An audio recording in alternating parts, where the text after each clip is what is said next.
All right, guys. So if you don't know by now, what we're going to do first is we're going to hit this with 80 grit just to get all the layer lines out the way. Really just beat this thing up. Try to get as much as you can with the orbital sander.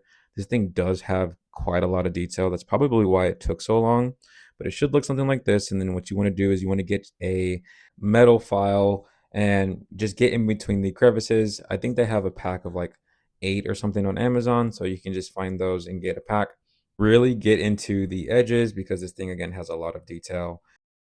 And then you want to get a folded piece of the sandpaper and get in between the cheek or the whiskers, whatever you want to call it. So you can't really hit that with the orbital, you're going to lose some detail. Should look something like this when you're done with it.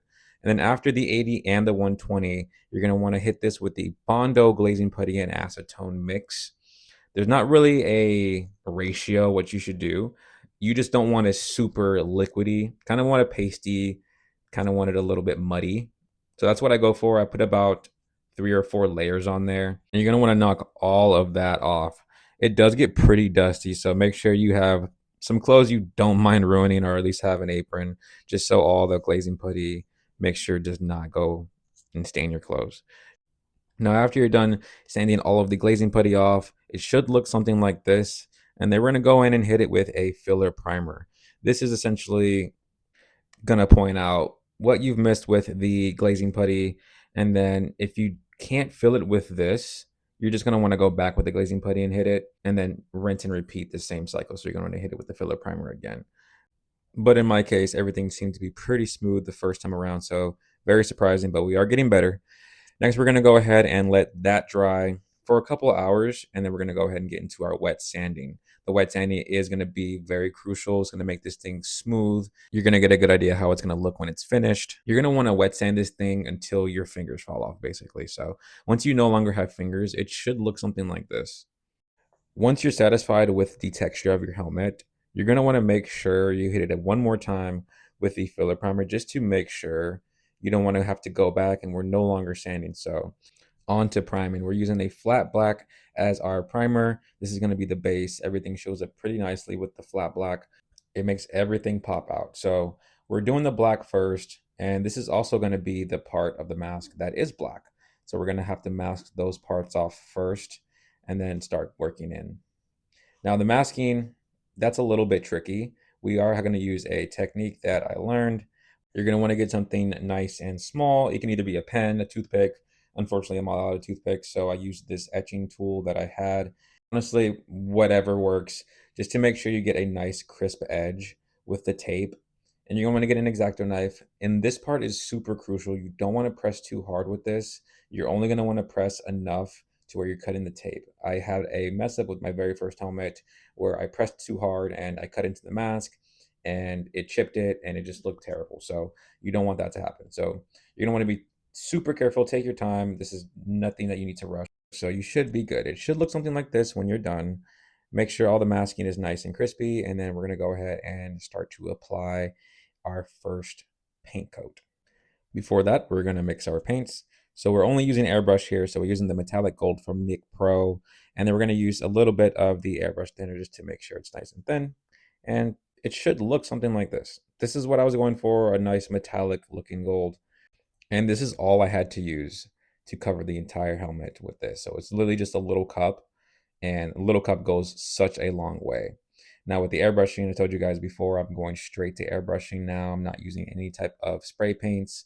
This takes a while, so you're going to want to be a little patient.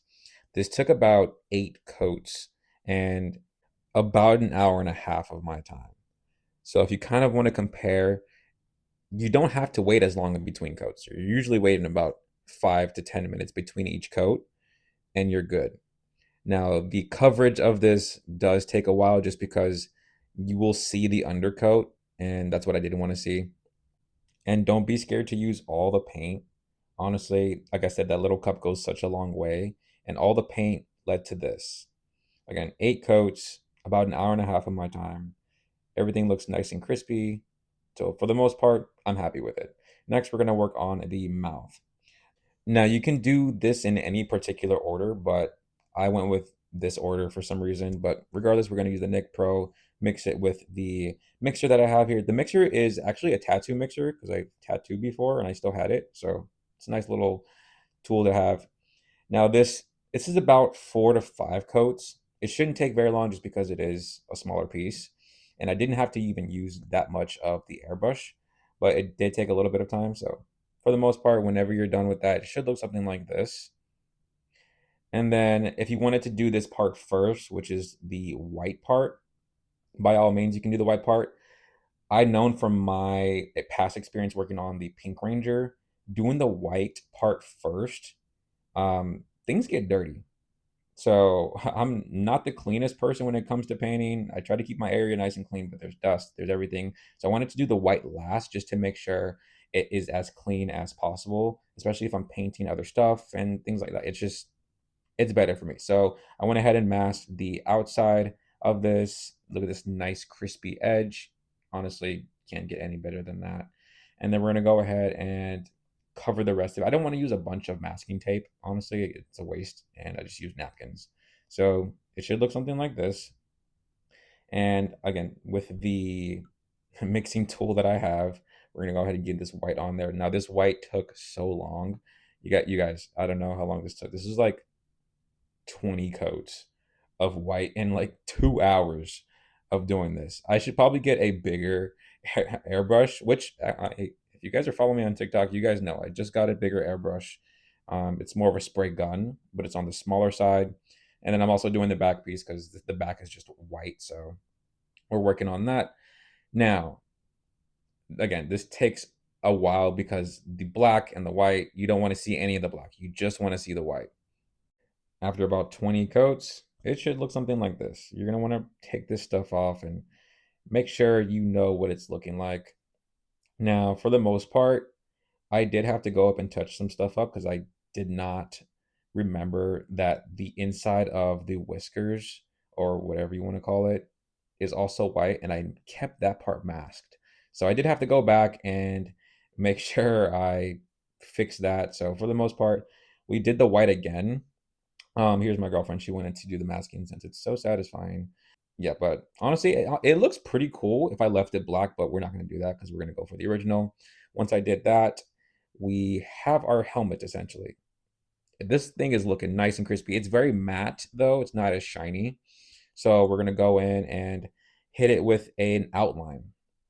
Now, I used alcohol-based markers just because they don't run and they're pretty easy to control. So for the most part, I did about four four times and it left it pretty dark. So honestly, I was pretty satisfied with how that came out. And then once I was done with that, I hit it with a Duplicolor clear coat, about 3 coats on that just to make sure everything's nice and shiny. For the most part, this helmet came a long way. So in total, I would say about 8 hours of work time spread out through the entire week. So after you're done with that, you're pretty much done, guys. This is the helmet. If you guys need help with the visors and the buckles, I do have videos on that on my prior video, but I do want to thank you guys honestly just for supporting me from the beginning, liking, commenting on all my videos and across all platforms. You guys are motivating me to do more, so I am going to do more. I am going to get a resin printer and start resin printing visors. I'm going to learn how to do that. So it's a bunch of stuff going on. I am going to work on the next series, which is going to be Dino Thunder, and the Black Ranger from Dino Thunder is on its way. Let's go, guys.